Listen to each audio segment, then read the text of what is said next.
Elon Musk révèle pourquoi la NASA a suspendu toutes les missions vers Mars. La NASA n'a eu aucun contact avec ses missions robotiques sur ou autour de Mars depuis près de 2 semaines maintenant. Alors, quels sont les motifs derrière la suspension de toutes les missions vers Mars par la NASA? Un phénomène connu sous le nom de conjonction solaire se produit entre la Terre et Mars pendant une brève période, environ une fois tous les 2 ans. Pendant ce temps, les deux planètes sont positionnées de part et d'autre du Soleil. Selon les informations présentées sur le site dédié à l'observation des étoiles, Mars sera obscurci par la luminosité du Soleil pendant plusieurs semaines à ce moment-là, limitant ainsi grandement notre capacité à communiquer avec nos amis robots sur la 4e planète. Le Soleil et Mars seront tous deux situés dans la constellation de la Balance, visible dans le ciel lors de ces conjonctions solaires. La distance entre Mars et le Soleil est considérablement moins que la moyenne habituelle d'environ 140 millions de miles, ce qui équivaut à environ 2,5 unités astronomiques de la Terre, soit environ 235 millions de miles. C'est essentiellement l'opposé cosmique de l'opposition de Mars, où la Terre est positionnée entre Mars et le Soleil et où la planète Mars apparaît particulièrement belliqueuse dans le ciel nocturne. Pourquoi alors devons-nous dire au revoir à nos robots mécaniques? Le Soleil, qui est essentiellement une sphère gigantesque d'interférences, est à l'origine du problème, autant que nous le sachions. Lorsque les rovers, les orbitales et même un remarquable hélicoptère tentent de transmettre des données vers la Terre, les informations peuvent être perturbées par les particules chargées du Soleil, pouvant laisser des lacunes dans les données. En revanche, le résultat opposé est beaucoup plus catastrophique, car des commandes incorrectes transmises par la NASA pourraient être la cause de l'échec d'une mission. Cela ne signifie pas pour autant que ces robots partent en vacances prolongées. Selon l'explication de la NASA, les orbitales Mars Reconnaissance et Odyssey continueront comme d'habitude, bien sûr, sans appeler à la maison. L'atmosphère de Mars, la mission volatile Maven ou Maven, étudiera l'atmosphère, et même l'hélicoptère miniature de la NASA, Ingenuity, surveillera les déplacements des sables martiens tout en restant au sol. Tous ces rovers continueront de surveiller la surface martienne pendant qu'ils ne peuvent pas se déplacer. Roy Gladden, responsable du réseau de relais de Mars au Jet Propulsion Laboratory de la NASA en Californie du Sud, a déclaré dans un communiqué de presse que « Nos équipes de mission ont passé des mois à préparer une liste de tâches à accomplir pour l'ensemble de nos engins spatiaux martiens au cours des 2 prochaines semaines. Nous devrions donc toujours pouvoir recevoir des nouvelles d'eux et vérifier leur état de santé. Néanmoins, même ces vérifications de santé ne seront pas possibles pendant les 2 jours et nuits complets où Mars sera directement obscurci par le disque du Soleil. Pendant que les différents centres de mission se rassemblent pour retenir leur souffle collectivement, nous ne pouvons qu'espérer qu'après 2 jours, les indications reconnaissables de vie mécanique recommenceront à émerger et que les collègues martiens de l'humanité seront prêts à partager ce qu'ils ont appris pendant notre absence. Entre-temps, la NASA teste des conceptions de futurs hélicoptères martiens dans 2 mondes pour améliorer les performances des futurs hélicoptères martiens. Les ingénieurs vont plus loin que la surface de la planète pour tester des designs d'aéronefs pour la première fois dans l'histoire sur Terre. Récemment, au Jet Propulsion Laboratory de la NASA, des tests ont été effectués à des vitesses presque supersoniques sur un rotor novateur qui pourrait être utilisé avec les hélicoptères martiens de nouvelle génération. D'un autre côté, l'hélicoptère martien Ingenuity de l'organisation a battu des records à la fois en hauteur et en vitesse de vol tout en réalisant des tests de vol expérimentaux sur la planète rouge. Teddy Zantos, chef de projet pour Ingenuity et responsable des hélicoptères de récupération d'échantillons de Mars, a remarqué « Nos tests d'hélicoptères martiens de nouvelle génération ont littéralement bénéficié du meilleur des 2 mondes. Vous avez accès à tous les instruments et à l'expérience pratique que vous pourriez souhaiter pour tester de nouvelles pièces d'aéronefs ici même sur Terre. Les conditions authentiques hors du monde, impossibles à reproduire entièrement sur Terre, sont présentes sur Mars, y compris une atmosphère minuscule par rapport à la Terre et un champ gravitationnel notablement plus faible. Le test sur Terre des pales de rotor en fibre de carbone de nouvelle génération est plus long de près de 10 cm par rapport à celle d'Ingenuity. Elles sont plus solides et ont un design différent. La NASA pense que ces pales pourraient rendre les hélicoptères martiens plus grands et plus puissants. Cependant, le problème survient lorsque les vibrations causant des turbulences peuvent rapidement devenir ingérables lorsque les extrémités des pales approchent des vitesses supersoniques. Les ingénieurs examinent le simulateur spatial du JPL, large de 25 pieds et haut de 85 pieds, où Surveyor, Voyager et Cassini ont connu leurs premières expériences dans des conditions similaires à l'espace pour recréer une atmosphère martienne sur Terre. Pendant plus de 3 semaines en septembre, une équipe a surveillé des capteurs, des mètres et des caméras tandis que les pales étaient soumises à de nombreux essais à des vitesses et angles de pas de plus en plus élevés. Tyler Del Sesto, un chef de test adjoint du JPL pour l'hélicoptère de récupération d'échantillons, a déclaré « Nous avons fait tourner nos pales jusqu'à 3500 tours par minute, ce qui est 750 tours par minute plus rapide que les pales d'Ingenuity.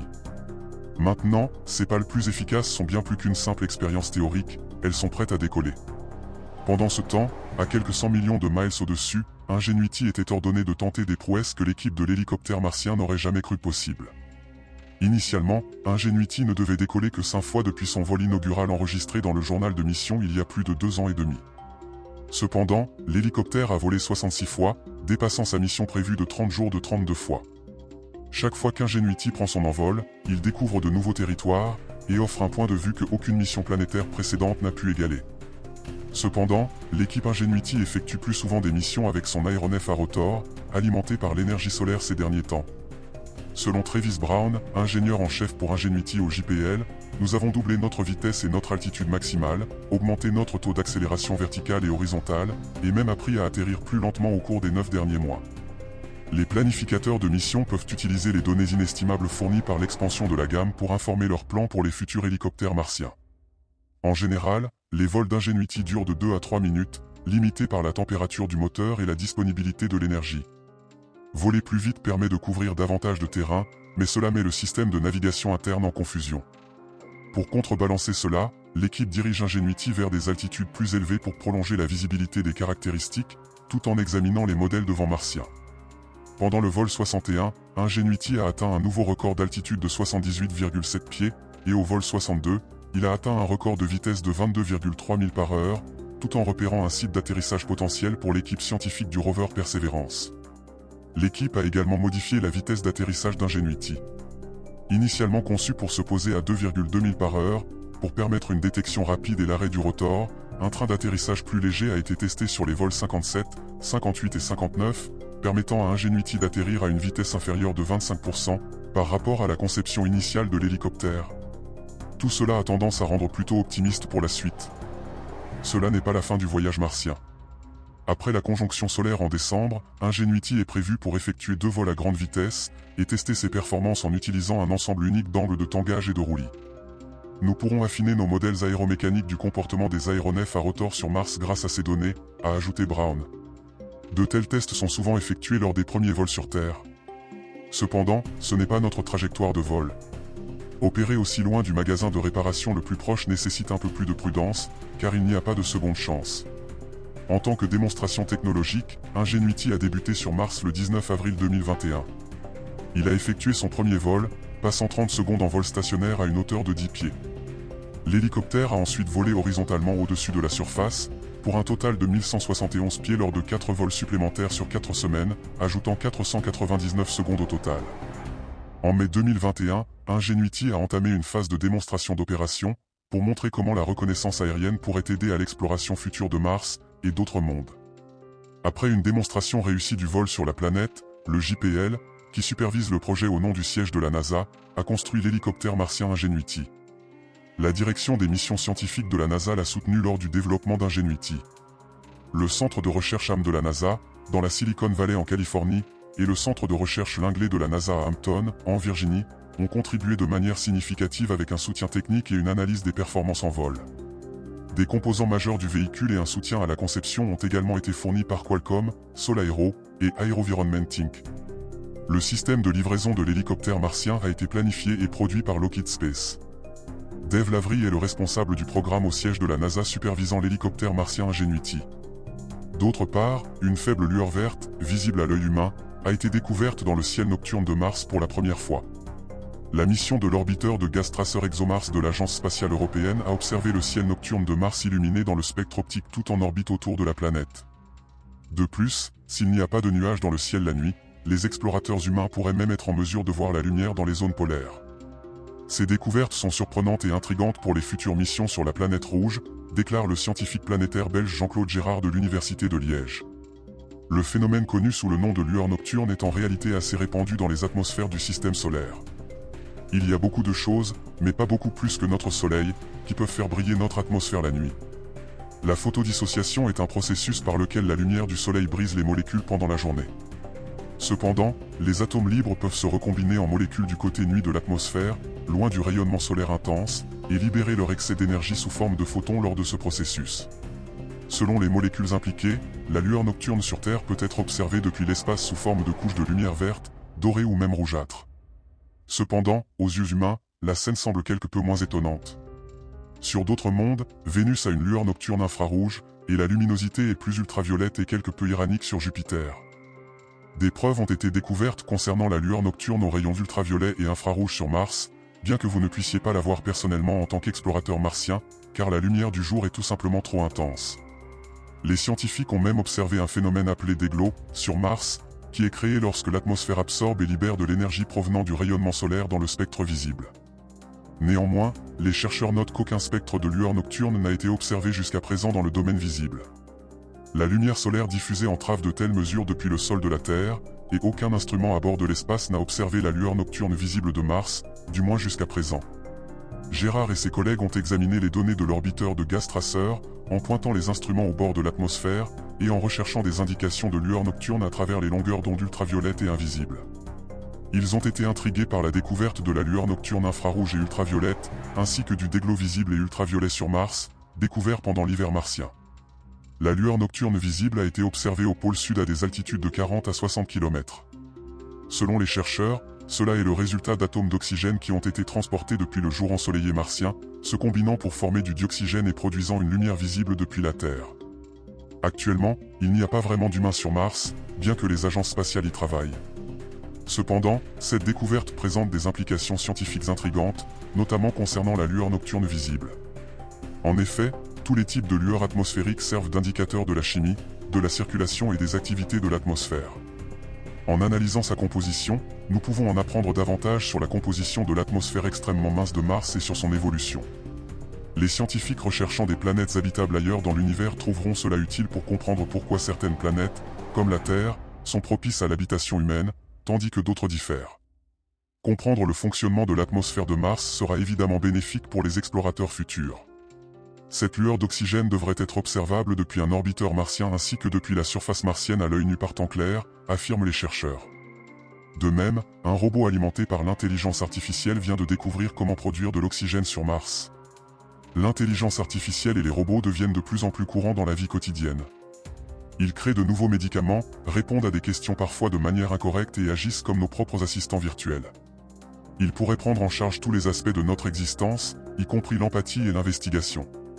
Imaginez simplement Megan, un modèle d'androïde générateur de pointe conçu pour être votre meilleur ami.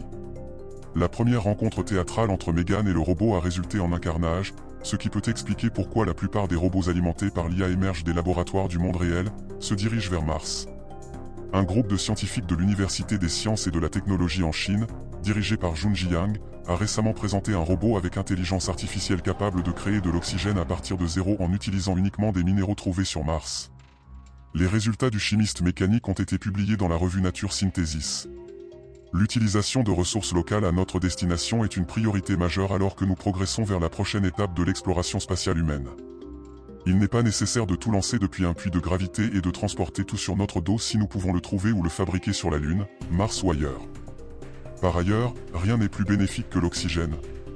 Le chimiste robotique à intelligence artificielle ressemble à une grande boîte renversée, d'environ la taille d'un réfrigérateur. Ce robot peut manipuler des matériaux, car l'un de ses bras robotiques dépasse sur le côté. Après avoir donné au robot 5 météorites provenant soit de Mars soit avec une composition similaire à celle de la surface martienne, les chercheurs ont retiré le robot, l'ont démonté et ont examiné le minéral martien à l'aide d'acide et d'alcali. Après avoir déterminé ce avec quoi il devait travailler, il a réalisé 3,7 millions de combinaisons pour trouver un catalyseur de réaction d'évolution de l'oxygène qui ferait libérer de l'oxygène à partir de l'eau. Crucialement, il a fonctionné de manière autonome tout au long du processus, préparation du matériau martien, synthèse du catalyseur, caractérisation, test et détermination de la formule idéale. Les chercheurs ont calculé qu'un seul mètre carré de sol martien pourrait produire 60 grammes d'oxygène par heure avec leur robot. Bien sûr, d'autres expériences sont menées pour produire de l'oxygène sur Mars. Dans le rover Perseverance de la NASA, l'expérience d'utilisation des ressources in situ d'oxygène de Mars, également connue sous le nom de MOXIE, a déjà généré de l'oxygène à partir de l'air martien sur la planète rouge. Cela dit, il n'y a jamais trop d'instruments de génération d'oxygène lorsque vous êtes en dehors de la Terre. En outre, une variété de produits chimiques et de catalyseurs pourrait être produits en utilisant le même système de chimiste robotique qui a décrypté la formule de l'oxygène à partir du sol martien. La puissance de ce système ne réside pas dans sa capacité à produire de l'oxygène, mais plutôt dans sa capacité à utiliser tous les éléments disponibles pour trouver un chemin vers un produit chimique désiré. Naturellement, cela suppose l'existence d'une voie chimique. C'est l'équivalent chimique de demander à votre épicerie locale des restes de congélateur pour en faire une pizza au lieu d'embaucher un chef professionnel. Bien qu'il y ait une pénurie sévère d'oxygène sur Mars, la planète possède une abondance de glace d'eau à ses pôles et de roches martiennes à son intérieur. Ce sont tout ce dont vous avez besoin pour produire tout l'oxygène que vous respirerez, en supposant que vous ayez accès à un chimiste robotique artificiellement intelligent. Tout ce que nous pouvons faire, c'est espérer qu'au moment où nous en aurons le plus besoin, ce robot ne devienne pas fou. Ainsi, avec ces avancées technologiques, la première personne qui serait heureuse d'atteindre Mars n'est autre que le milliardaire de la technologie, Elon Musk. Elon, le PDG et fondateur de SpaceX, a réitéré qu'il est fort probable que les humains visitent Mars dans 3 à 4 ans, créditant sa vision positive à sa nature congénitalement optimiste. Samedi, Elon Musk a fourni quelques explications sur le véhicule de lancement Starship, destiné aux futures expéditions vers Mars, et son design en 2 étapes plutôt qu'en une seule étape comme les autres véhicules de lancement. Pour transporter des personnes et des cargaisons en orbite autour de la Lune et de Mars, la fusée Super Heavy de SpaceX et le vaisseau spatial sont tous deux des composants du véhicule de lancement Starship. Après qu'un utilisateur sur X a publié une photo modifiée pour supprimer le booster Super Heavy, ne laissant que le vaisseau spatial, Musk a répondu à l'utilisateur. L'utilisateur a fait une blague suggérant un design en une étape vers l'orbite, et Musk a répondu en disant « Ouais, c'est la mauvaise planète pour un SST ». Sur Mars, où la gravité est d'environ 37% de celle de la Terre, il n'y a pas de souci. Autrement dit, Musk a noté qu'en raison de la gravité plus forte de la Terre, un design SST serait moins pratique pour la planète. Sur Mars, en revanche, où la gravité est plus faible, il a dit qu'il serait possible de développer un SST, un vaisseau spatial capable d'atteindre l'orbite avec une seule étape. Musk a tweeté sur X un jour après le 2e vol de Starship que le matériel pour le vol 3 du Starship devrait être prêt à voler dans 3 à 4 semaines.